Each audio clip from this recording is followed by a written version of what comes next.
Hello, my name is Wes Berry, fellow student at GW, a Security and Safety Leadership Program. As part of the Emergency Management Crisis Communications course, I'm going to be presenting to you my report number 2 on Robert Hanssen and Edward Snowden. And these are two classic examples, and certainly one more modern example of unauthorized disclosures that have impacted national security. Certainly, two of the most damaging national security threats in modern U.S. history. Both are well publicized mass crisis events, which, in retrospect, could have been avoided. Both we observed some heavy intangible costs, foreign policy implications, internal security outcomes, certainly challenged within the public media. They definitely meet the definition, the criteria for a national security crisis, no doubt. And then they did catch many off guard, and we'll go into some of the lessons there and sort of what we need to be doing in terms of risk mitigation, response, and communication. We're also going to be talking about, and some limitations certainly within the discussion about where we're at with Snowden and the triage with damage, because those are things that are impacting our ability to recover, certainly in the public media and in our national image. And a lot of people are really unfamiliar with intelligence collection, this perceived unwarranted collections on U.S. and international citizens has some challenges, certainly for the U.S. government and practitioners in the CI and insider threat realm. But overall, protecting our nation's secrets is a discipline it's a constant exercise in risk mitigation. True to the motto of many emergency planners and kind of what we discuss in this course, these outcomes exist in an area where failure is not an option. Barton talked about an event or a crisis as an event that can gravely harm the people, reputation, and financial condition of an organization. Certainly here, the organization harmed is the U.S. government and those that suffer within it, including its citizens and our foreign partners, certainly that are involved or had some of their information as part of that compromise. They are also harmed. The disclosures of Hanssen and Snowden are certainly more pronounced in international contexts. The U.S. character is at stake here. Our reputation, and certainly what we're dealing with here is a crisis of grave proportions, which is why I chose to examine it. And first, in terms of looking at the leadership challenges, certainly we're talking about the need for our leaders to be to have a function of success or failure in the outcome, right? They certainly maybe didn't meet Barton's definition of anticipating and preparing for the crisis. Certainly, it's hard to prepare for Ed Snowden and how you're going to deal with that in the media, but we'll talk a little about some ways they could have done that. This is both are direct challenges confronting the good and bad of technology. It enhances our ability to communicate and coordinate with partners. At the same time, it provides some challenges and risk mitigation. Certainly, exponentially, expands the damage in an intelligence compromise. Snowden is probably and I think arguably the most serious compromise of classified information in the history of the United States. Though he's indicted, I don't think there's been a strong enough response from the executive level. I think we could emphasize criminal leak prosecutions a little bit more. Requests for extradition were kind of ignored by Russia and China. They were in fact ignored. And Representative Peter King remarked that it's really up to the president to be aggressive here. And to this point, he hasn't been speaking to the American people really about it. He hasn't been forceful in dealing with our partners. I think it's a point where we're really ill prepared, to consider the risk for media exposure by an insider threat. We contrast that with the Hanssen case, and we've got the Espionage Act. He's sentenced to life in prison in Colorado. And the government responded strongly and appeared capable of pursuing justice for the American people. And whereas with Snowden, we're not quite sure, and a lot of people asking questions. Well, did he do something wrong? Is he a whistleblower? I'm not sure. But either way, the public's going to expect his leaders to deliver a strong response, and also needs to be a little bit transparent. And I know there's going to be some challenges there with what we can and can't say about Snowden and some of the programs that are out there. But really, what we're talking about with the emergency management and the strategic platform specifically is a process to anticipate, respond to, and mitigate, the crisis, essentially, to protect the organization from catastrophic failure, essentially. And with the U.S. government, in Snowden and Hansen incidents, the legal authorities is where it starts in this challenge. And we can see also that employment background screening, education, all of these things, our physical controls, our risk mitigation procedures, all of that needs to be considered in the strategic platform. The initial challenges, certainly with Snowden, is now looking at the legal authorities and how those are interpreted, and of course the challenges of developing a more comprehensive insider threat program.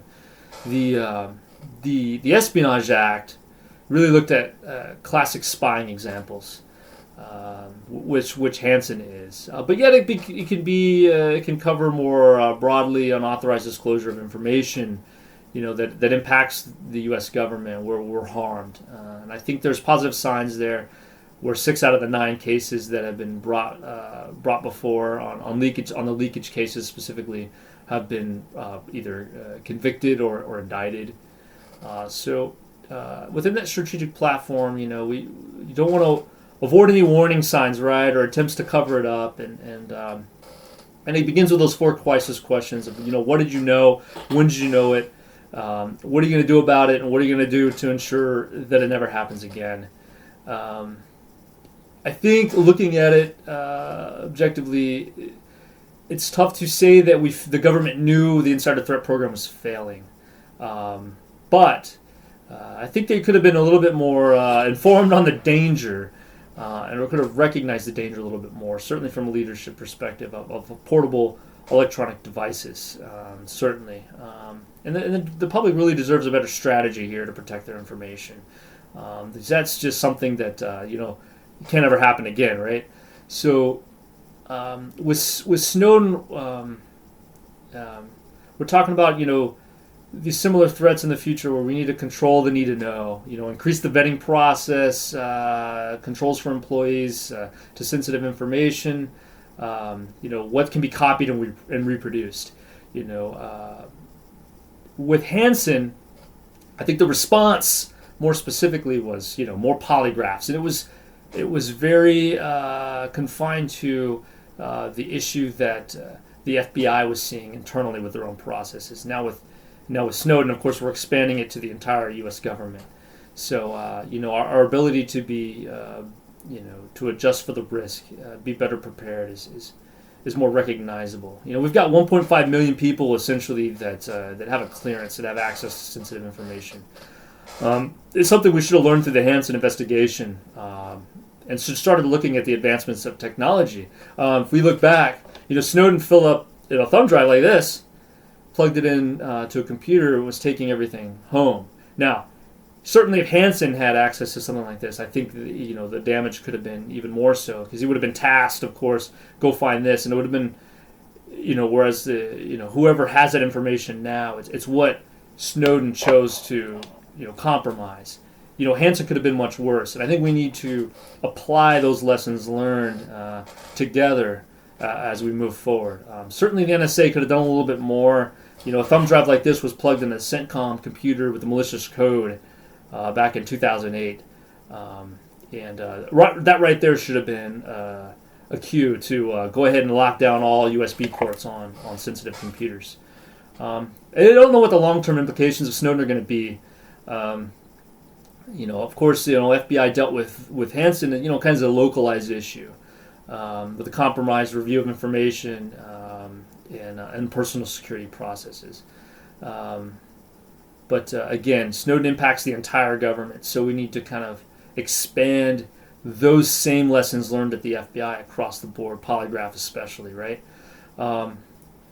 we move into to the communication challenges here, and I wanted to talk a little bit about that as a way to mitigate crisis and the negative repercussions. Okay, with Hansen, real briefly, the public didn't know what was going on behind the scenes. Certainly, the FBI knew with the exposure of the Block investigation. It was a State Department employee. The FBI was conducting an investigation on the Hansen compromise. So, right there, we learn that this is something that there's a mole there that we're going to need to find out about. With Snowden, then that hit the public immediately. It's hard to prepare for that.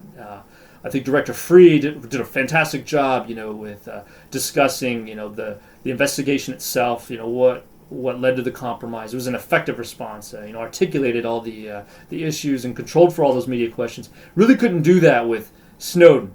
Developed well in advance, and the public, initially was feeling betrayed. They felt they had the need to know. They didn't really understand the circumstances. They wanted transparency. This is all very, very hard to deal with. And so we talk about, communication and a crisis, and the capable communicator is what you want to be, front and center for the organization. And the context needs to be provided outside the narratives that are going to be developed by Snowden and the media. And I don't know if we can go as far as say we can have controlled statements, because I think you need to know what the risk is to prepare a controlled statement to deal with that. But certainly we can talk about the issues involved with classified information being leaked and how that ties to the Espionage Act, and how the U.S. government supports certain freedoms and whistleblowers, but at the same time acknowledges that this is an issue for national security, and much worse is much worse than a traditional penetration agent like Hansen, and it's an opportunity for us to reinforce diplomacy and show a commitment to our foreign partners. Again, a lot of that just comes down to sincerity and transparency with what you can and can't discuss within the Snowden compromise. One of the things that's when we talk about the person that needs to be responsible here, and I think President Obama, not necessarily dealing with holding statements right now, but when he's been, and I've reviewed some of the videos, when he goes out and he talks about at Snowden, it's usually begins with a lecture on how he's not prepared, or he's not able to talk about the investigation, or caveat that he has to be careful about what he discusses, and refers everyone to the Attorney General and whatnot. And then eventually he'll talk in generalities about how damaging the compromise was, and security measures that are being undertaken. But really, I think up front, we talk about addressing the victims up front. I think we need to address the harm of the situation and what that does to the American public. Acknowledge what you can, and within limitations, but you don't want to fuel speculations that the government is initially withholding, critical information. Just like a crisis leader needs to address, sorrow for the victims. The president needs to show by the country, abides by the rule of law, cares about privacy and the Constitution.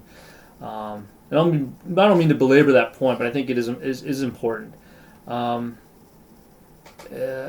conclusion, I want to say that I think the greatest damage observed in the emergent management situations of both Hansen and Snowden is the harm on the reputation of the United States, and also the loss of lives and the safety of the citizens. So we don't know, and a lot of people won't know truly what has been compromised here. And so it's kind of like preparing for a fire when the fire never happens. You don't know if we're ever truly safe. In this case, the response, I think, to both events behind the scenes is being taken very seriously, and it's having some personal impacts out there on everybody. Security postures changing and adapting, and at a national level, we're recovering through the implementation of personal security, information protection policies. It's all risk driven, more integrated, more collaborative.